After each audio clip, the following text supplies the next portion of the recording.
بہت زمانہ پہلے ایک سلطنت پر بادشاہ سکندر حکومت کرتا تھا۔ وہ طاقتور، مالدار اور بااثر تھا، لیکن اسے اپنی دولت اور اقتدار پر بہت غرور تھا۔ وہ سمجھتا تھا کہ اس کی سلطنت کی ہر خوشی اور ہر نعمت اسی کی وجہ سے ہے۔ اس کی 3 بیٹیاں تھیں، جن میں سب سے چھوٹی مریم نہایت نیک، عقلمند اور اللہ پر بھروسہ رکھنے والی تھی۔ ایک دن دربار میں بادشاہ نے اپنی بیٹیوں سے سوال کیا، تمہیں یہ عزت، دولت اور آرام کس کی وجہ سے ملا ہے؟ بڑی دونوں بیٹیوں نے فوراً جواب دیا، ابا حضور، یہ سب آپ کی مہربانی ہے۔ لیکن جب مریم کی باری آئی تو اس نے ادب سے کہا، ابا جان، آپ ہمارے والد ہیں اور ہم آپ کی عزت کرتے ہیں، مگر اصل رزق اور عزت دینے والا اللہ ہے۔ یہ جواب سن کر بادشاہ غصے سے بھر گیا۔ اس نے اعلان کر دیا، اگر تمہیں اپنے اللہ پر اتنا بھروسہ ہے تو آج سے محل چھوڑ دو۔ اسی دن اس کی شادی ایک غریب مگر ایماندار نوجوان حمزہ سے کر دی گئی اور اسے خالی ہاتھ محل سے نکال دیا گیا۔ مریم نے صبر کیا اور شوہر کے ساتھ ایک چھوٹے سے گھر میں رہنے لگی۔ شروع کے دن بہت مشکل تھے، کبھی کھانے کو ایک وقت کی روٹی بھی نہیں ملتی تھی۔ حمزہ مزدوری کرتا مگر اکثر کام نہ ملتا۔ اس کے باوجود مریم ہمیشہ کہتی، جس رب نے آج تک سنبھالا ہے وہ آئندہ بھی سنبھالے گا۔ ایک دن حمزہ کام کی تلاش میں جا رہا تھا کہ راستے میں اسے ایک بوڑھا مسافر ملا۔ وہ پیاس سے نڈھال تھا۔ حمزہ کے پاس صرف ایک چھوٹی سی پانی کی بوتل تھی، لیکن اس نے سارا پانی بوڑھے کو پلا دیا۔ بوڑھے نے دعا دیتے ہوئے کہا، اللہ تمہارے لیے ایسی جگہ سے رزق کے دروازے کھولے گا جہاں تمہارا گمان بھی نہیں ہوگا۔ کچھ ہفتوں بعد گھر کی دیوار گرنے لگی تو حمزہ نے مرمت کے لیے زمین کھودی۔ اچانک اسے ایک پرانا صندوق ملا۔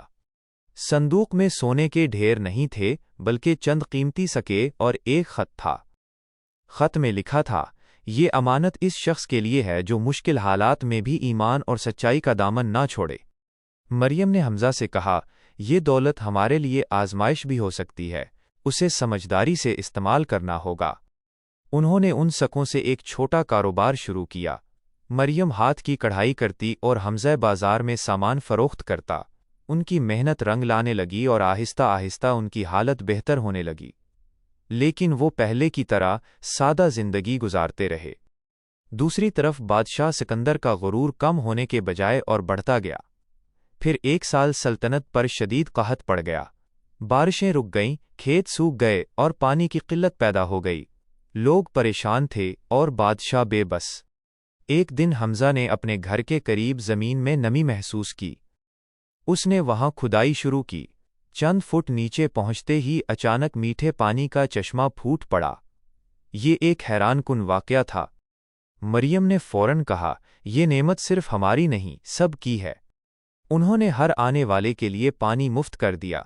لوگ دور دور سے آنے لگے، پیاسے پانی پیتے، غریب کھانا لیتے اور دعائیں دے کر واپس جاتے۔ چند ہی مہینوں میں مریم اور حمزہ کی نیکی پورے علاقے میں مشہور ہو گئی۔ جب بادشاہ کو یہ خبر ملی تو اسے یقین نہ آیا۔ وہ بھیس بدل کر خود وہاں پہنچا۔ سفر کی تھکن اور بیماری نے اسے کمزور کر دیا تھا۔ اس نے پانی مانگا۔ مریم نے خاموشی سے اسے پانی کا پیالہ دیا۔ جیسے ہی بادشاہ نے پانی پیا، اسے عجیب سا سکون محسوس ہوا۔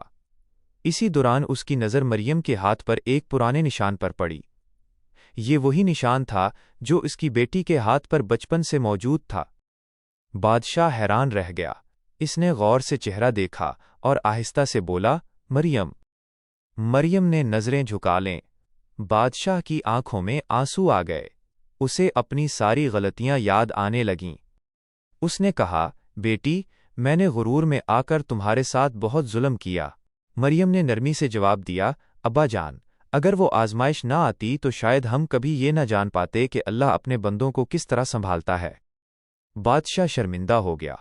اس نے اپنی بیٹی اور داماد سے معافی مانگی، پھر پورے دربار کے سامنے اعلان کیا، آج مجھے معلوم ہوا ہے کہ بادشاہ صرف حکم دے سکتا ہے، لیکن رزق، عزت اور رحمت صرف اللہ کے ہاتھ میں ہے۔ اس دن کے بعد بادشاہ بدل گیا۔ اس نے غرور چھوڑ دیا، انصاف کو اپنایا اور غریبوں کی خدمت شروع کر دی۔ مریم اور حمزہ بھی اپنی سادہ زندگی میں خوش رہے اور لوگوں کے لیے نیکی اور صبر کی مثال بن گئے۔ سبق: انسان کتنا ہی طاقتور کیوں نہ ہو، اصل طاقت اللہ کی ہوتی ہے۔ غرور انسان کو گرا دیتا ہے، جبکہ صبر، ایمان اور شکر انسان کو بلندی عطا کرتے ہیں۔